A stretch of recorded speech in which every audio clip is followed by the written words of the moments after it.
Yeah, uh-huh. And this isn't just Chittenden County, this is basically all over the state. Well, right now, the properties are in Chittenden and Franklin County, so, because there's one in St. Albans. But if people are familiar with a program called SASH, so, okay, Support and Services at Home, that is statewide. And there are about 5,000 members in that. And, yeah, I don't wanna go on too long, but the SASH program has, been very successful in, keeping people at home, and aging safely and reducing trips to the hospital and emergency room visits and been shown to save Medicare costs as well and make people healthier and keep them from having to go into a nursing home or anything. And so that, this year inspired a $15 million HUD demonstration project at 40 housing sites around the country, because they're gonna test this model as well. And it's very tied into housing, basically serving people in their homes. And so that's really exciting. Yeah. So it's kind of, you know, all of a sudden it's housing and it's also branched into healthcare. I wish Kim Fitzgerald could be here, the current executive director, because she knows the stuff inside out.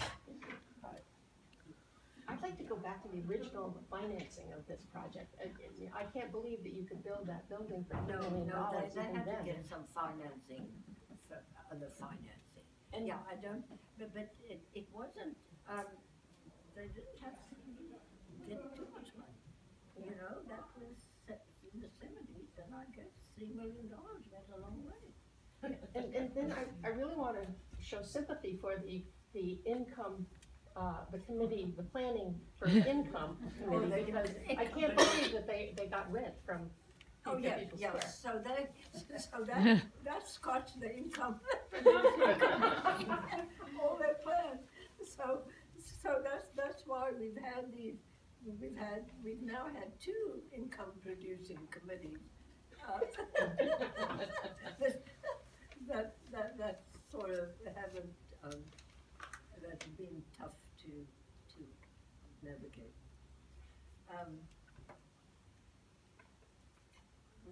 What I said at the beginning, I'd like to revisit the issue of the reversionary rights. So then 20 years down the line, in 1997,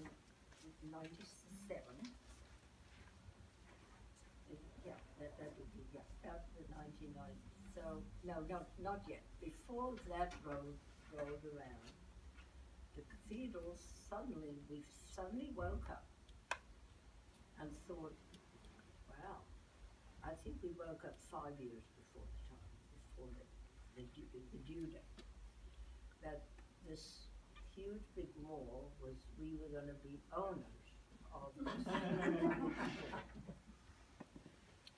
And we did. We really broke out in a cold sweat. Who wanted to own a mall?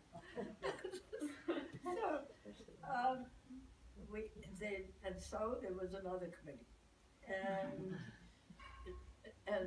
by that time the mall had changed ownership, so that there was a complete new owner, and this owner wasn't too familiar with this contract or this sale that they had with the cathedral, or this clause that this mall was going to become our property. So we thought it would be very nice to sell this. We'll sell it. They better give us some money for this one. And we sent some very, very smart people to negotiate with whoever the people were who owned the mall. And first we asked we thought, oh well, just to be reasonable, I think we started at $2 million. And then, and they just shook their heads and said no, and this went on and on and on. And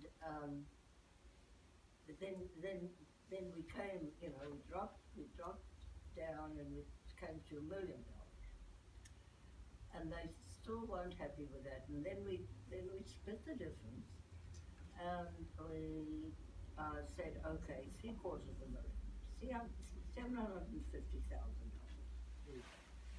We'll settle for that. And there was an awful lot of dissension in the parish about that. What I remember is that one of the members of the vestry, when I was treasurer then, was also the lawyer for the mall. Yeah. And he had to recuse himself from any discussion. Yeah. What was his name? His wife was the gal who did the lunch program. Oh, Crow. Crow. Yeah. Bill Crow? Yeah. Bill Crow. No, not Bill Bill. and No. Maddie Crow. Bill Yeah. Manning. Who? Bill and Maddie Crow. Oh, that's right. Yeah. That's right. Yeah. Yeah. But wasn't there a period too when the owners of the mall were trying to get out from under it, and they had a buyer. The new buyer wouldn't buy it as long as this blot was on the escutcheon of the mall. Oh, that's as long as, yes, you're So right. they, agreed. So, but the cathedral said, you owe us the money, we want the money. Yeah, They couldn't come up with the money, so we started charging them terrible interest on the money that they owed us. So before they finally got to buy the mall, for a while, the cathedral was sloshing in, you know, they'd already sold the property twice, but there was all this money sloshing around, which led to bad things down the it road. wasn't very attractive for a new owner. No. They were sick of us, yes. Yes, they really wanted to get rid of us. Yeah. So they were relieved in a way, and they got off lightly in a way that we settled for $750,000. But it was a big thing. We had a